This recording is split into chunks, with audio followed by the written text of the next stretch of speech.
नमस्कार दोस्तों, एक बार फिर से आप सभी लोगों का बहुत बहुत स्वागत है हमारे इस YouTube चैनल पे। और आज की इस वीडियो के अंदर अपने डिस्कस करेंगे GSTR 3B रिटर्न के बारे में। यानी कि जब अपनी कंपनी की GSTR 3B रिटर्न को फाइल करते हैं तो रिटर्न फाइल करने से पहले हमें कौन कौन सा डाटा आपस के अंदर रिकंसाइल करना होता है। हमें कौन सा डाटा, बुक्स का डाटा किस तरीके से देखना है, GSTR 2A के डाटा को किस तरीके से देखना है, GSTR 2B के डाटा को किस तरीके से देखना होता है, कौन सा ITC हमें लेना होता है, कौन सा ITC हमें मजबूरन छोड़ना भी पड़ता है। तो आज की इस वीडियो के अंदर अपने पूरी डिटेल के साथ और बिल्कुल इजी वे के अंदर हमने सारी बातें सीखने वाले हैं। तो वीडियो बहुत ही ज़्यादा प्रैक्टिकल रहेगी और इम्पोर्टेंट भी है, विशेषकर उन अकाउंटेंट लोगों के लिए जो अकाउंटिंग सीख रहे हैं या जिन्होंने GSTR 3B के बारे में सुना है लेकिन उनको प्रॉपर उसका नॉलेज नहीं है। तो वीडियो पसंद आए तो लाइक जरूर कर देना, चैनल पर पहली बार आए तो चैनल को भी आप जरूर सब्सक्राइब कर लेना। तो सबसे पहले अपने बात करते हैं, एक बार थोड़ा सा अपने इसको प्रैक्टिकली समझने की कोशिश करते हैं, फिर अपने पोर्टल पे चलेंगे। भी पोर्टल पर आपको कहाँ से आपको 2A दिखाई देगा, कहाँ से आपको 2B का डाटा शो होता है। तो सबसे पहले एक बार अपने चलते हैं एक्सेल के अंदर। और एक्सेल फाइल के अंदर मैंने 3 अलग अलग टाइप की ये सीटें मैंने क्रिएट करी हुई है। एक सीट के अंदर आपको दिखेगा भी जो हमने बुक्स के अंदर एंट्री कर रखी है, यानी कि जो हमारे अकाउंटिंग सॉफ्टवेयर के अंदर जो हमने परचेज की एंट्री करी है उसका रिकॉर्ड है। GSTR 2A का भी रिकॉर्ड है और GSTR 2B का रिकॉर्ड है। तीनों आपस के अंदर किस तरीके से हमें रिकंसाइल करना होता है। तो सबसे पहले अपने चलते हैं बुक्स पर, यानी कि हमारी कंपनी के अंदर हमने नवंबर महीने के अंदर ये 2 अलग अलग कंपनियों से गुड्स है जो परचेज किए हैं।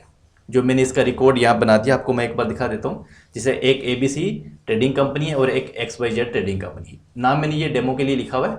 और उसके बाद में इनवॉइस नंबर भी है, इनवॉइस की डेट भी आ गई है, और उसके बाद में प्लेस ऑफ सप्लाई, इनवॉइस की वैल्यू, टैक्सेबल वैल्यू, CGST और SGST की अमाउंट।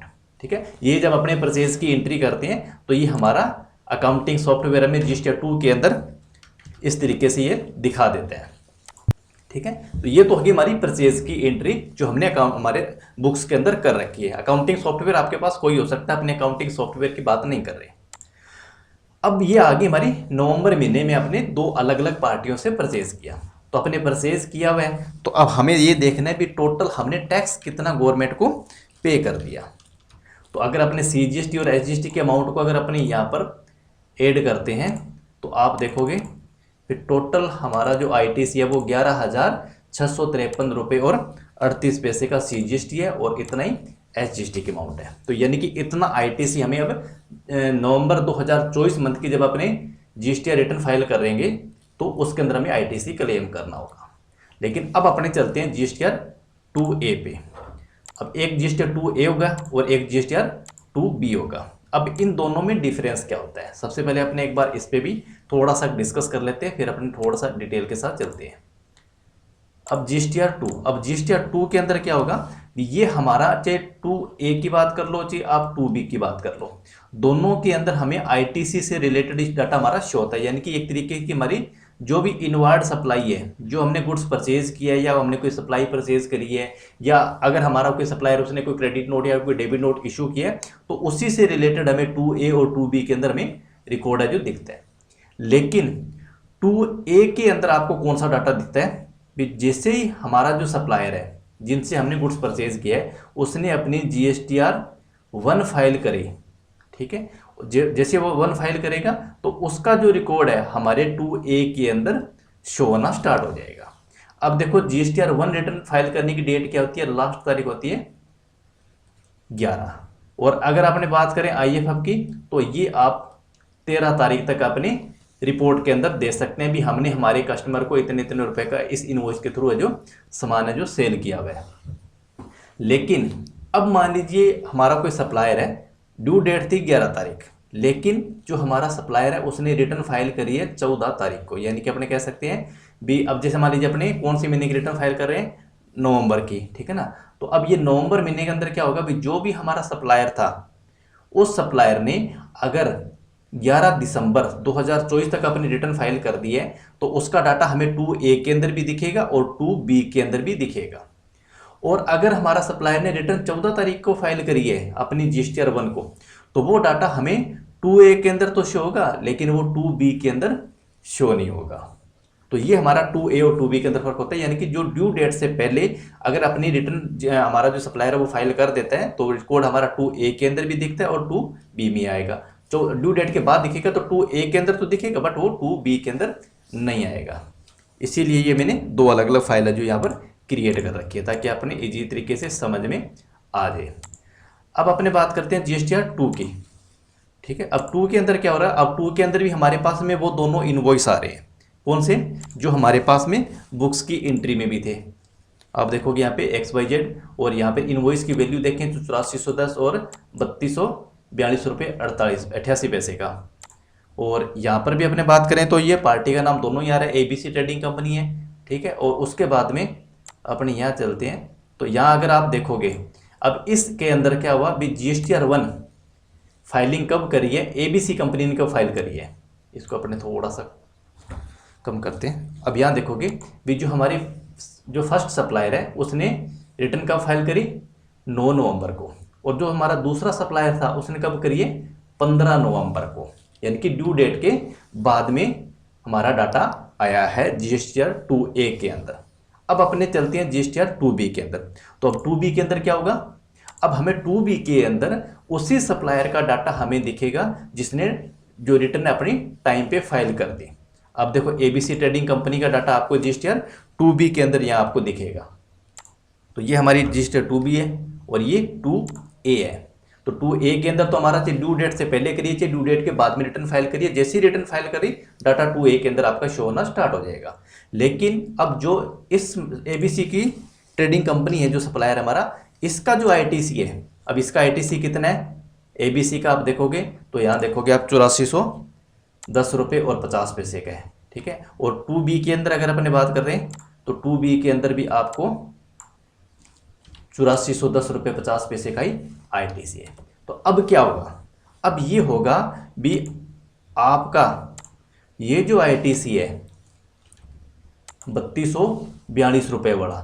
अब इस 3242 रुपये को ITC आप इस नवंबर 2024 मंथ की जब अपनी GST रिटर्न फाइल करेंगे तो वहाँ पर इसका ITC आप क्लेम नहीं कर सकते, क्योंकि गवर्नमेंट का रूल यही है भी ITC आपको वही मिलेगा जो 2B के रिकॉर्ड के अंदर आपको दिखाई देगा। तो इसका मतलब ये 8410 रुपये का ITC हमें मिल जाएगा। लेकिन ये जो हमारा ITC था 3242 रुपये का, अब ये हमें कब शो होगा, जब हम दिसंबर 2024 की जब अपने GSTR 3B को फाइल करेंगे जनवरी 2025 के अंदर, तो ये इनवॉइस हमें 2B के अंदर उस वक्त है जो रिफ्लेक्ट करेगा।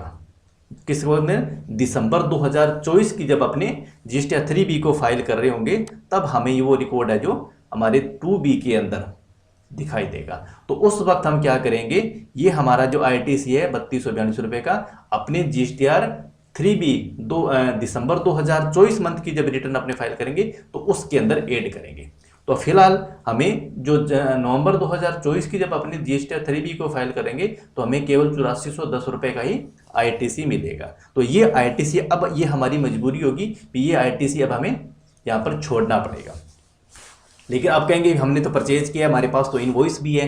बिल्कुल इनवॉइस है, हम बिल्कुल 100% यहाँ पर सही है। लेकिन अब आपका बुक्स का ITC कितना हो रहा है, 11,653 रुपये का, लेकिन 2B के ऊपर कितना बोल रहा है, 8410 रुपये का। तो जैसे ही आपने 11,653 रुपये का ITC क्लेम अगर आपने कर लिया एज पर बुक्स के अकॉर्डिंग, तो आपके पास में नोटिस आ सकता है डिपार्टमेंट की तरफ से भी आपने 2B से ज़्यादा ITC अपने 3B के अंदर आपने क्लेम किए हैं। तो इसका आपका क्या रीज़न है, क्योंकि आपके 2B के अंदर ये डाटा आ नहीं रहा था नवंबर 2024 की रिटर्न के अंदर, तो आपके लिए थोड़ी सी समस्या हो सकती है। इसीलिए हम जब GSTR 3B रिटर्न को अगर हमें फाइल करना हो तो हमें क्या करना पड़ेगा, हमारा बुक्स का ITC, ठीक है, और उसके बाद में 2A और 2B, इंपॉर्टेंट है 2B, ठीक है ना। 2B के अंदर हमारे पास में जितना ITC है उस ITC के बराबर या उस ITC से कम अपने को 3B के अंदर क्लेम करना होता है, क्योंकि अब 3B के अंदर जैसे ही अपने रिटर्न को देखेंगे तो इस 3B के अंदर क्या होगा, आपके एक्स्ट्रा ITC भी आ रहे होंगे। जैसा मान लीजिए आपका कोई बैंक चार्जेस कटा हुआ है, ठीक है, या आपने कोई ऐसा कोई एसेट मंगा लिया या ऑनलाइन आपने कोई शॉपिंग करी और आपने GST नंबर दे के वहाँ पर अपने कंपनी के नाम से अपने फर्म के नाम से इनवॉइस जनरेट करवा लिया। तो जैसे वो कंपनी अपनी GSTR 1 रिटर्न को फाइल करेगी तो उसका डाटा भी आपको 2B के अंदर दिखेगा। बैंक चार्जेस की जो आपका जीएसटी कटा हुआ है वो भी डाटा आपको 2B के अंदर दिखेगा। तो अब यहाँ पर क्या होगा, 2B का आपका डाटा बढ़ता रहेगा। लेकिन अगर आप जो भी आपका चार्ज है, जो भी आपकी सर्विस पे आपका आईटीसी आपको है, तो अगर उसका आईटीसी अगर आप लेने के लिए एलिजिबल हो तो आपको अपनी बुक्स में भी एंट्री करनी पड़ेगी, यहाँ पर भी। ठीक है, अगर आपका आईटीसी लेने के लिए एलिजिबल नहीं है आपकी कंपनी सर्विस का या कोई ऐसे कैपिटल गुड्स का या ऐसी सर्विस का, तो आपको उस आईटीसी को इग्नोर कर देना है। अब इसको इग्नोर करने के लिए क्या लागू किया गवर्नमेंट ने, आईएमएस, इनवॉइस मैनेजमेंट सिस्टम। भी इसके अंदर क्या होगा, भी आपके कौन कौन से इनवॉइस है जो आपके एक्चुअल में है, जिसका आपका गुड्स आपने परचेज किया हुआ है, तो उसको तो हमें एक्सेप्ट करना होता है। मान लीजिए जैसा कोई सर्विस का बैंक चार्जेस का आ गया, ठीक है, इनपुट तो आपको 2B के अंदर वो दिखाई दे रहा है, बट उसके अंदर अपने को करना क्या होगा, रिजेक्ट आपको करना होगा, क्योंकि आपका उसको आईटीसी उसका आप ले नहीं सकते, उसको रिजेक्ट करना पड़ेगा। या ऐसा कोई कैपिटल गुड्स है, ऑनलाइन शॉपिंग आपने करी है, उसका आईटीसी भी आपको नहीं लेना, लेकिन 2B के अंदर आपका वो डाटा शो कर रहा है, तो वहाँ पर भी उसको भी हमें रिजेक्ट करना होगा। तो इसी के लिए भी पोर्टल पर आपको आईएमएस का डाटा जो शो होता है। अब अपने चलते हैं पोर्टल पर। तो जैसे अपने पोर्टल पे चलेंगे, तो जैसे मान लीजिए अपने सर्विस पे गए, रिटर्न पे गए, और यहाँ पर अपने मान लीजिए नवंबर मंथ को सर्च करते हैं। जैसे अपना नवंबर मंथ को सर्च किया, अब अपने क्या सबसे पहले देख रहे हैं, जीएसटी रिटर्न पर गए, जीएसटी डैशबोर्ड पर गए, ठीक है, और यहाँ पर अपनों ने नवंबर मंथ को सिलेक्ट करेंगे, सर्च करेंगे, और यहाँ आपको GSTR1 की रिटर्न, GSTR1 अमेंडमेंट है, GSTR2B और 3B वगैरह डाटा आएगा, क्योंकि 3B के भी ड्यू डेट 12 दिसंबर है। तो सबसे पहले अपने जैसे GSTR देखो यहाँ पर भी आएगा 2B और 2A, ये ऑटो ड्राफ्टेड है, क्योंकि जैसे आपका सप्लायर GSTR1 रिटर्न को फाइल करेगा, डाटा 2A के अंदर आता रहेगा। और 2B के अंदर कौन सा रहेगा, ये डाटा जैसे 13 तारीख का आपका डाटा कंप्लीट हो गया, क्योंकि 11 तारीख GSTR1 की है, और 13 तारीख तक आप अपने IFF के अंदर भी अपने इनवॉइस जो शो कर सकते हो। तो 13 तारीख के बाद में आपका जो 2B है वो ऑटोमेटिक फ्रीज हो जाएगा, और उसके बाद में उसका डाटा ऑटोमेटिक आपके 2B के अंदर आ जाएगा। सबसे पहले अपने एक बार देखते हैं GSTR2A को। अपने GSTR2A को देखा, तो यहाँ पर आपके B2B, credit note, debit note, amendment, invoice वगैरह सारे आपको दिखाई देंगे। लेकिन अपने बात करते हैं B2B इनवॉइस की। तो अपने जैसे B2B इनवॉइस के ऊपर अपनों ने सर्च किया, तो यहाँ पर आपके GST नंबर है, सप्लायर नाम है, हालांकि ये मैंने सिक्योरिटी के पर्पज से थोड़ा सा भी ब्लर किया हुआ है। तो यहाँ आपका GSTR1 IFF और 1A GSTR फाइलिंग की डेट है वो दिखाई देगा, यानी कि इस सप्लायर ने ये 9 दिसंबर को रिटर्न फाइल करी, इसने 10 को, इसने 10 को, इसने 11 को, इसने 9 को, यानी कि सभी पार्टी ने क्या हुआ टाइम पर GSTR1 रिटर्न है जो फाइल करी है। और यहाँ पर आपको मंथ भी दिखाई देगा, अभी कौन से मंथ की नवंबर 2024 की करी है, ठीक है। तो इसका मतलब क्या होगा, अभी इन पार्टियों से जितना भी हमने गुड्स परचेज किया है उसका आईटीसी हमें अब इसी मंथ में मिल जाएगा। अब वापस अपने चलते हैं बैक, और वापस यहाँ से भी अपने चलेंगे बैक, और अब अपने करते हैं 2B को ओपन, नवंबर सर्च करेंगे, और यहाँ आप अपने 2B को सर्च करेंगे, तो 2B के अंदर क्या होगा डाटा आपका, ये आ जाएगा टोटल आपका IGST और CGST और HGST, ठीक है। और ये कहाँ से आ रहा है, IMS से होकर आ रहा है। आप यहाँ देखोगे ना, ये देखोगे supplier from registered person, IMS के थ्रू जो हमने एक्सेप्ट किए हैं या रिजेक्ट किए हैं उनके डाटा सारा आपको यहाँ दिखाई देगा।